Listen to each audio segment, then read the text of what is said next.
कहानी की शुरुआत में हमें लीजा नाम की लड़की को दिखाया जाता है। लीजा पहले काफी खुश हुआ करती थी, लेकिन एक किलर ने उसके घर में घुस के उसकी माँ को काट डाला था। अपनी माँ के मौत के बाद लीजा काफी ज्यादा डिप्रेस में हो गई थी और वो अभी अकेले रहती थी। वो ज्यादातर टाइम अपने यहाँ पे पास में एक कब्रिस्तान था, वहीं पे बिताती थी। वहाँ पे एक जवान लड़के की कब्र थी, वहीं पे ज्यादातर अपना टाइम बिताता थी। ये लड़का लगभग 50 साल पहले मर चुका था, लेकिन लीजा अपने ज्यादातर टाइम उसी लड़के के साथ में बिताती थी। लीजा उस मूर्ति के पास में बैठकर बहुत अच्छा लगता था उसको। हमें इस लड़के की स्टोरी बताई जाती है, जो कि इसने अपने बचपन में माता पिता को खो दिया था। आगे चल के उस लड़के ने पढ़ाई की और पियानो बजाना सीख गया, लेकिन एक लड़की से इसको प्यार हो गया था, लेकिन उस लड़की ने इसको धोखा दे दिया। इसकी गर्लफ्रेंड ने धोखा देने के बाद में गॉड से सिर्फ एक ही मौत मांगा, लेकिन गॉड ने इसकी सुन ली। कब्रिस्तान में बैठा हुआ था, तभी बिजली आकर इसके ऊपर गिर जाती है। कहानी वापस से प्रेजेंट में आती है, जहाँ हमें लीजा के माँ बाप के बारे में बताया जाता है। लीजा के फादर को दूसरी लड़की से प्यार हो गया और उसने उस औरत से शादी कर ली। लीजा अभी दोनों के साथ में रहती थी। लीजा की स्टेप मदर उससे काफी ज्यादा चिढ़ती थी,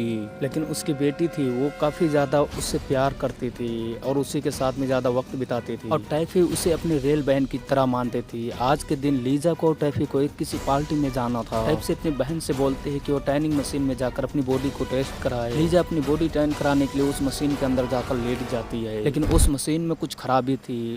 उसमें लेटने के बाद में लीजा को करंट लग जाता है। इस बात को इग्नोर करके लीजा और टैफी पार्टी में चली जाती है। तभी लीजा ड्रिंक पार्टी कर लेती है। उसके बाद उसको नशा हो जाता है और उसका बॉयफ्रेंड वहाँ पर रहता है, लेकिन उसके इरादे कुछ यहाँ पे ठीक नहीं थे। वो लीजा के साथ में यहाँ पे बदतमीजी करने लगता है। तभी लीजा बहुत ज्यादा डर जाती है और उसे ये सब बिल्कुल भी पसंद नहीं आता है। तभी वो कब्रिस्तान के अंदर पहुंच जाती है। लीजा की जिंदगी जैसे कि खराब हो चुकी थी, उसका सपोर्ट करने के लिए वहाँ पर कोई नहीं था और लीजा रोते हुए उस कब्र के पास आती है और गॉड से प्लेस करती है कि काश लड़का ये जिंदा होता। लीजा गुस्से में अपने घर पहुँचती है और आते ही एक कांच की शीशे को तोड़ देती है। वही दूसरी तरफ हमको कब्रिस्तान की सीन दिखाया जाता है। आसमान में 50 साल पहले की जैसा नीला कब्रिस्तान में एकदम छाया हुआ था और उस लड़की की मूर्ति पे हरे कलर का बिजली गिरता है। सीन शिफ्ट होता है, हमें दूसरी तरफ दिखाया जाता है। लीजा सो के उठती है और उसकी स्टेप मदर वहाँ पे पास में खड़ी होती है, क्योंकि उसने शीशा तोड़ दिया था। उसकी माता बहुत ज़्यादा गुस्से में होती थी। लीजा से बोलते हैं कि तुम्हें इसके पैसे भरने होंगे, लेकिन लीजा के पास में यहाँ पर बिल्कुल भी पैसे नहीं थे। तभी लीजा की मदर उसे वहाँ पे बोलती है कि तुम एक सपोर्ट करो और यहाँ पे बिजनेस करो किसी ना, लेकिन लीजा के माता पिता बिल्कुल भी उसका सपोर्ट नहीं करते थे। लेकिन लीजा बहुत ज़्यादा परेशान हो जाती है। वहाँ पे उसने जॉब करना चालू कर दिया था। स्कूल से आने के बाद में वो जॉब करने जाती थी। रात को तभी लीजा घर पे पहुँचती है, थक हार के घर पे पहुँची थी। तभी देखती है कि वहाँ पे तीनों लोग पिज्जा बर्गर की पार्टी कर रहे थे। तभी यहाँ से हमको पता चलता है कि लीजा की जिंदगी बहुत ज्यादा बेकार है। लीजा के सारे घर वाले मूवी देखने के लिए जाने वाले थे। तभी लीजा से टैप से बोलते हैं कि तुम भी चलो साथ में मूवी देखने के लिए, लेकिन लीजा यहाँ पर मना कर देती है। तभी अचानक से लीजा ज़ॉम्बी वाली मूवी देख रही थी। अचानक से उसके घर में एक क्रेचर घुस जाता है। वो देखने में बिल्कुल भी ज़ॉम्बी लग रहा था। लीजा उसे देखकर बहुत ज्यादा डर जाती है। लीजा वहाँ से उसको भगाने की कोशिश करती है और डर के मारे वो छत के ऊपर चढ़ जाती है, लेकिन छत के ऊपर चढ़ने के बाद उसका पैर फिसल जाता है और वो नीचे गिर जाती है। बदकिस्मती से वो उसी क्रेचर के ऊपर गिर जाती है। लीजा तभी और बहुत ज्यादा डर जाती है और वो इधर उधर भागने लगती है, लेकिन तभी उसके ऊपर उसके चेहरे के ऊपर एक पानी गिरता है और देखती है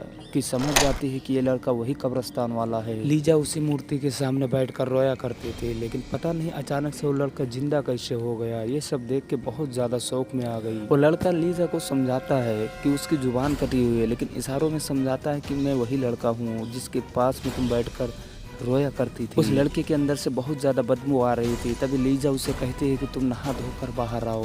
लड़का नहा धोकर बाहर आता है। तभी उसके देखते हैं कि एक हाथ नहीं और उसके एक कान भी नहीं है। तो लड़का लीजा को समझाता है कि उसके बॉडी पार्ट को तुम्ही को ही पूरा करना होगा, लेकिन तभी में उसके अचानक से घर वाले यहाँ पर पहुँच जाते हैं। तभी स्टेप मदर उसके घर के अंदर पहुँचती है और देखती है कि सारा सामान बिखरा हुआ है। तभी उसके फादर से बोलती है कि ये लीजा एकदम से पागल हो चुकी है, इसको एक पागल खाने में भेजना पड़ेगा। लीजा अपने कमरे में आ जाती है और कमरे में आते ही वहाँ रोते रोते सो जाती है, लेकिन वहाँ पर वो बैठा हुआ था और सारी बातें रहा था और देख रहा था। अगली सुबह जब वो बाहर निकलता है तो लीजा को एक न्यू ड्रेस देता है, जिसकी वजह से लीजा उसको नहीं पहनती। लीजा वो ड्रेस पहनकर स्कूल में जाती है और काफ़ी ज़्यादा उसको एक्साइटेड था और यहाँ पे सारे लोग लीजा को ही देख रहे थे। कब्रिस्तान से जो लड़का आया हुआ था इनके घर पे, वो इनके माता पिता को परेशान करने की कोशिश कर रहा था। लीजा की माँ जब भी खाना खाने जा रही थी तो उनके खाने के अंदर कीड़ा उगल देता है। ये सब देखकर उसे ऐसा लगता है कि ये सारा काम लीजा का है। उसकी मम्मी को ऐसा लगता है कि लीजा ने ये काम किया होगा। वैसे तो लीजा की मॉम को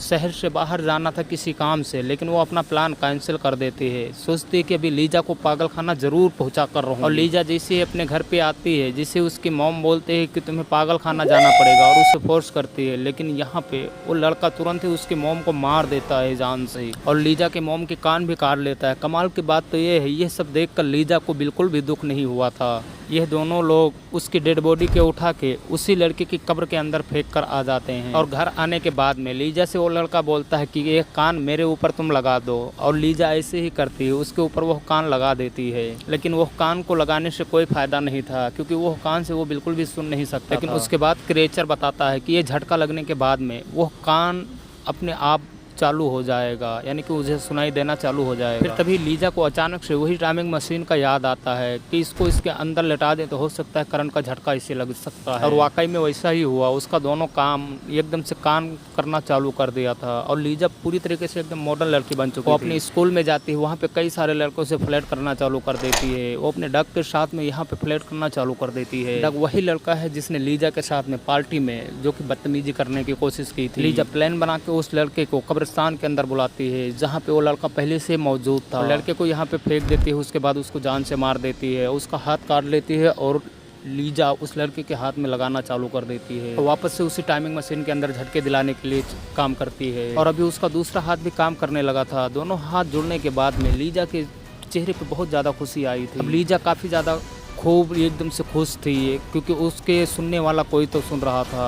अभी उसके घर वाले बहुत ज़्यादा परेशान थे, क्योंकि उसकी मॉम यहाँ पे नहीं मिल रही थी। लीजा के डैड को लगता है कि वो कॉन्फ्रेंस के अंदर गई है, और यहाँ पे फ़ोन लगाने की कोशिश करते हैं, लेकिन यहाँ से कोई रेस्पॉन्स नहीं उनको नहीं मिलता है। तभी ये लोग पुलिस खबर करते हैं। अभी लीजा को पता चल गया था कि इन लोगों ने पुलिस में केस कर दिया है। तभी लीजा को सोच रही थी कि अभी ये दो लोगों की हत्या में इसको फांसी की सज़ा मिलेगी, इसीलिए पकड़े जाने से पहले माइकल को प्रपोज करना चाहती थी।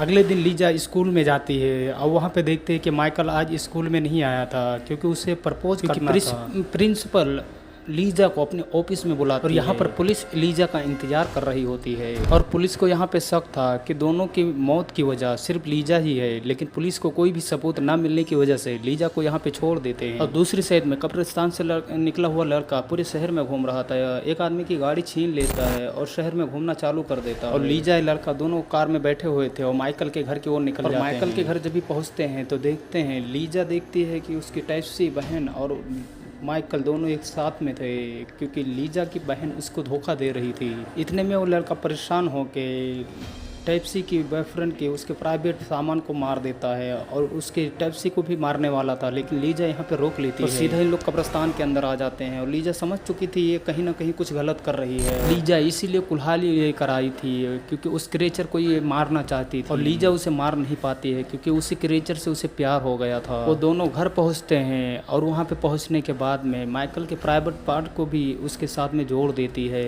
रात के वो दोनों इंटीमेट होते हैं, और तभी वो शादी कर लेते हैं। लेकिन तभी उनके घर के बाहर पुलिस पहुंच चुकी थी। शायद टैक्सी ने उनको पुलिस को सारी बातें बता दी। लीजा के पास में भी कोई रास्ता नहीं बचा था, लेकिन उसने फैसला किया कि मैं मर जाऊंगी, और शायद वो मरने के बाद में क्रिएचर उसे जिंदा कर ले और वो दोनों साथ साथ में ज़िंदगी बिता सके। तभी लीजा उसी मशीन के अंदर लेट जाती है, उसकी सेटिंग को मैक्स पे कर लेती है, और उसके अंदर जाते ही वो तभी वो करंट लगते ही मर जाती है। लीजा के मरने के बाद उसके डैड और टैक्सी उसके कब्र के पास जाती है, और वहाँ पे लिखा हुआ था मेरी प्यारी पत्नी। सीन शिफ्ट होती है और हमें दिखाया जाता है उसी क्रिएचर को, वो एक बुक पढ़ रहा होता है, यानी वो किसी की जुबान भी काट ली थी। और वहीं हमें दिखाया जाता है कि लीजा उसकी गोदी में लेटी हुई थी। लीजा पूरी तरीके से जल चुकी थी, लेकिन उस क्रिएचर ने लीजा को वापस से बचा लिया। लीजा ने अपने अकेलेपन के दूर करने के लिए बहुत ही गलत रास्ता चुना, क्योंकि दुनिया के अंदर अभी दो मुर्दे घूम रहे हैं, और कुछ दिन के अंदर ही काफी ज्यादा क्राइम कर चुके हैं, और आगे अभी क्या क्या करेंगे। लेकिन एक बात पता चलता है कि इस पूरी कहानी में लीजा की कोई गलती नहीं थी, क्योंकि उसे ट्रीट किया गया था। ऐसे और मूवी देखने के लिए हमारे चैनल को सब्सक्राइब कर सकते हो,